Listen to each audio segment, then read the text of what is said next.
5 easy ways to break a narcissist's heart, so they lose and die in fear.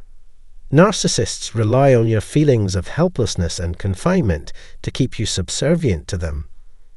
They want you to believe you have no options, so they can feel superior to you. They intend for you to endure maximum suffering before abandoning you. This just strengthens their conviction that they are indispensable. When you return from the dead like the mythical Phenix, though, and are nothing like they expected you to be, it will crush their hearts. You have the power to alter your outlook on life and prove that you deserve better than the negativity they have instilled in you. Thank you very much for seeing this film. Here are 5 certain methods to embarrass a narcissist in public and make them see the error of their ways. Subscribe and hit the bell if you're interested in hearing more about this subject. Start here. Change how you think about yourself. Narcissists are happy when they can make other people feel bad about themselves. People will insult you by saying things like, "You're too fat," "You're too thin," "You're too open," "You're too closed," and so on. They will try to make you think that you can't be loved the way you are, and that no one could ever love you. They keep making you doubt yourself, which makes it impossible to get away. This whole thing is a trap to keep you submissive and in line, while they keep brainwashing you to think the way they do. This is the next step that makes sense. You need to accept yourself as you are right now more than anything else. You have to trust yourself and your abilities. Start by being kind and understanding to yourself. If you don't want other people to control how you feel, you need to learn to trust your instincts and value yourself as a person. You can only get better if you get rid of the bad things that have shaped your thoughts. The only way to avoid having your worth set by other people is to find it in yourself. Finding that place where your inner and outer selves meet is the key to success. To fill the hole in your life, you have to step into that role yourself. To get other people to like you, you must first learn to like yourself. You need to learn to have enough faith in yourself.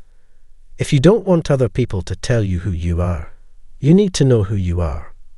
2. Put your foot on the brake. If a narcissist likes you, it's likely that they'll do anything to be with you. A narcissist can try to make you feel better about yourself by saying nice things, or make you feel bad about yourself by saying bad things. Because of this, you start to beg them to like you.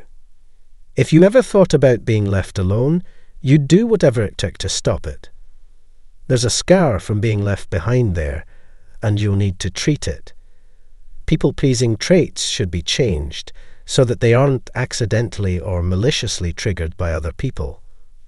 And you always have to prove yourself. The best advice is to toughen up, show off who you are, and avoid the pressure to fit in. If you let their insults and words get to you, they have done what they wanted to do. The things a narcissist says about other people are really statements about themselves. Everything that bothers them about you is actually a mirror of something about them that they want to see in you. No matter how hard they try, they can't get rid of these traits. But there's no reason to even try. Even if people try to ignore it, it's still a fact. It just means that they can't forget about it and will have to deal with it at some point. As a way to deal with their own problems, they will try to make it happen to you. They have every trait and feature you have. You need to teach yourself to ignore bad comments and to move away from anything that could hurt you. Working on your own sense of value is the most important thing you can do for yourself. No one can bring you down by pointing out your flaws if you know who you are and like yourself. It's important to deal with your own fears and build up your sense of self and direction in life. No 3, don't let them get to you no matter how much they try. Narcissists need both positive and negative input from others all the time in order to function. People feel like they have power over you when they can make you feel angry, sad, or sorry. Whether you answer positively or negatively, the effect will be the same. And it doesn't matter if you're mad, sad, sorry, happy, paying attention, getting them gifts, taking them out, doing this, that, or anything else. As long as you do something, they win, so you should pay attention to them. When talking to a narcissist, it's important to keep your feelings in check, because what they do depends on how you react. As long as they can see that what they do hurts you, they will keep torturing and abusing you. The best way to drive them crazy is to act like you have no feelings and don't care what they do. To get there, you must learn to control your feelings on purpose. To learn how to handle your feelings and resist your urges, you have to put in the work. When negotiating with a narcissist, you will have the upper hand if you can notice and talk about how you feel. In the long run, the narcissist couldn't make you feel anything. Try to see things as they are. 4. It is never your fault, and it is never your duty. You shouldn't, even if a narcissist tries to get you to feel like their problems are your fault. Nothing you say or do will ever be enough to make up for what they did, which was wrong. To put it another way, you are not guilty. At first glance, it may seem reasonable to think, well, I should have seen it coming. I should have left earlier.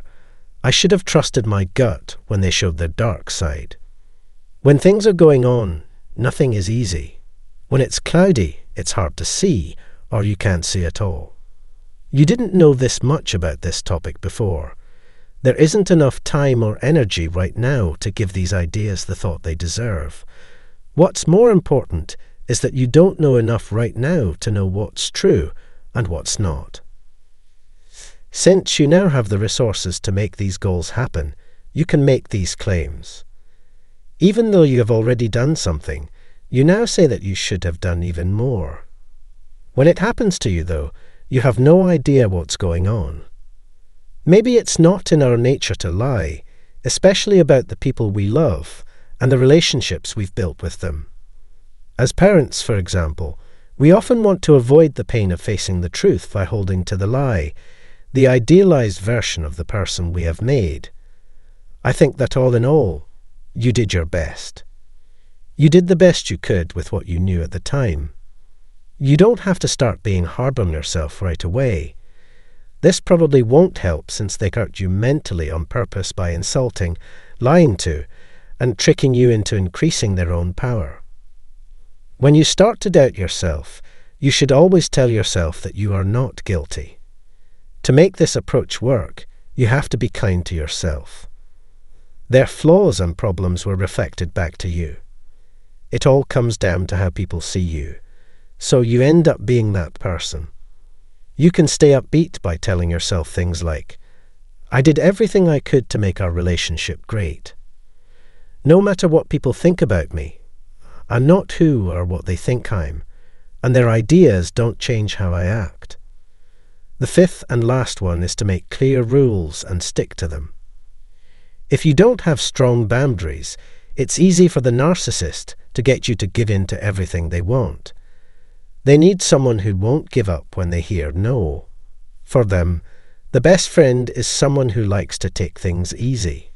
For a narcissist, letting someone else make all their own decisions is a way to show that they are in charge. You're in this kind of position if you have to keep in touch with the other person regularly because of co-parenting, a legal matter, or something else. Rules must be followed the same way every time. If you give the narcissist some room in how they interpret the situation, they might get in through this crack, so be careful. Maybe the situation isn't as set in stone as I fear, and I can still use this person to my advantage. This is something narcissists might think. There is no place to meet in the middle. You can either do everything or nothing. There are definitely times when narcissists could show up at any time. The truth is that you have to say no. I'm sorry, but you can't do that. This means that this is the last part. Please leave right now. That is not allowed at all in my house. I don't want you to do that or come see you right now. To be effective, you need to hold your thoughts to the highest standards. In fact, that's the only language they can understand. They will do what they can to use their power over you to get what they want. Narcissists may try to control your personal life, but they may also try to change how you spend your free time and how you treat your children. If you can, try to set limits and talk about what you need. When setting limits, it's important to be very careful. Also, there is a lot of planning to do. It is your job to make sure that anyone who breaks the co-parenting deal faces the consequences. You can do this by using a third party, like the court. You have caught the beast. You need to let them know what will happen if they cross your boundary, so they will accept it and know it is safe. To set limits, you need to sound sure of yourself and be in charge. For now, that's all there is to say about it. I hope you learned from this experience and the narcissist's pride and used it against them. In the next video, we'll talk together. Have a nice day.